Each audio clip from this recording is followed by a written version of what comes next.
할렐루야. 스가랴서 11장은 하나님께서 선한 목자를 보내주셔서 양들을 돌봐주실 것이라는 것입니다.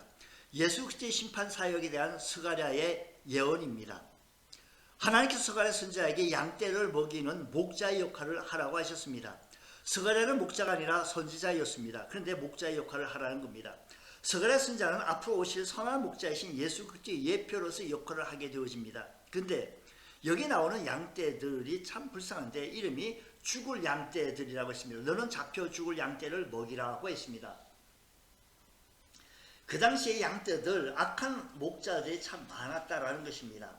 악한 목자들에게 화가 있을 것이고 에레미야와 에스겔 선지자도 동일하게 예언하고 스가랴 선지자도 예언하게 되어졌는데 이스라엘은 바벨론의 포로로 잡혀가기 전이나 이후에도 악한 목자들이 참 많았습니다. 예수님 당시에도 이스라엘의 지도자들이 하나같이 악했습니다.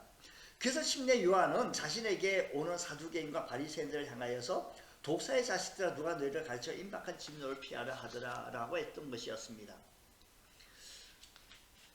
이처럼 목자들이 악하여 선한 목자를 하나도 찾을 수 없게 되어지자 하나님께서 선한 목자를 보내시겠다는 것인데 다윗에게 나온 한 의로운 가지신 예수 그리스도께서 선한 목자로 오실 것이라고 예언하게 되어진 것입니다.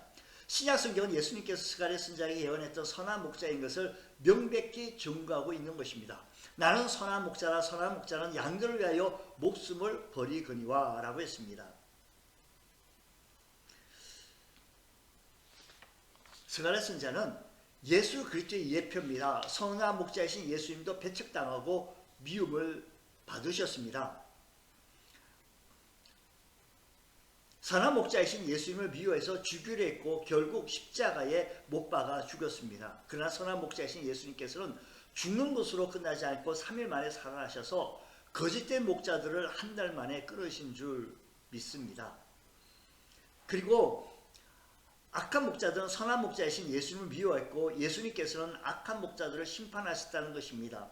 예수님께서 이 땅에 오셨을 때 제사장, 서기관, 바리새인들이 모여서 항상 의논한 것이 무엇입니까?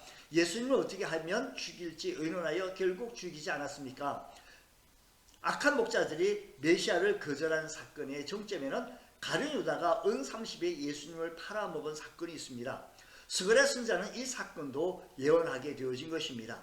11장 12절 13절 스가랴 선지자가 악한 목자들의 시기와 질투가 심해지자 이제 그만두는 대신 그동안 일한 임금을 달라고 했습니다. 급여를 달라고 한 겁니다. 그래서 악한 목자들은 은 30을 준 겁니다. 이스라엘에서 은 30은 노예의 몸값에 해당됩니다. 스가랴 선지자를 노예에 취급하게 되어진 것입니다. 근데 하나님께서 스가랴가 받은 은 30을 토기장에 던지라고 했습니다. 근데 가룟 유다가 예수님의 제자가 되어 3년 동안 따라다니다가 그리고 예수님을 팝니다. 그리고 은 30에 팔아먹은 것에 대해 양심의 가책을 느껴 돈을 다시 돌려주려 했지만 대제사장은 자기들과는 상관없는 일이라고 받지 않았습니다. 그리고 대제사장은 가룟 유다가 던지고 간 은 30을 성전고에 넣는 것이 합당하지 않다고 생각하여 토기장의 밭을 사서 영고 없는 사람들의 무덤으로 삼게 된 것입니다. 성경은 이와 같이 마태복음 27장에 그대로 이루어졌던 것을 보게 되어집니다. 메시아를 거절한 이스라엘 백성들의 고통은 이루 형용할 수가 없게 되어진 것입니다. 메시아를 거절한 대가는 스가랴서 11장에서 예언하게 되어지는데 더 이상 은총을 베풀지 않고 죽을 자는 죽게 내버려 두고 사람들끼리 피차 살을 먹도록 내버려 둔다라는 것입니다. 매우 혹독하고 컸다라는 것입니다. 오늘 이 시대에 하나님의 말씀이 너무 홍수처럼 늘려지고 있고 하나님의 말씀이 잘 알려져 있는데도 불구하고 하나님 말씀을 거절하게 되어지면 이와 같이 대가가 혹독하다는 사실을 우리는 기억해야 할 것입니다. 우리는 양이기 때문에 지혜도 부족하고 힘도 부족합니다. 시력이 약해서 선한 목자의 인도 없이는 한 걸음도 내디딜 수가 없는 그런 존재입니다. 그러므로 우리는 매일의 목자의 음성을 들어야 합니다. 하나님의 말씀을 통해서 하나님의 섭리를 통해서 하나님의 음성을 듣고 하나님의 인도하심 따라 살아갈 수 있는 믿음의 권속들 되어지기를 원합니다. 주 안에서 오늘도 승리할 수 있는 복된 성도 되어지시기를 원합니다. 하나님 아버지, 오늘도 주의 거룩한 성도들 위해 하나님의 은혜가 충만케 채워지게 하여 주셔서 말씀의 지배를 받으며 말씀의 인도를 받을 수 있는 목자장 대신 우리 구주 예수를 따라나갈 수 있는 우리 주의 성도들 다 되어지시기를 간절히 원합니다. 우리 주님께서 함께해 주실 것을 믿사오며 예수님 이름으로 기도드리옵나이다. 아멘.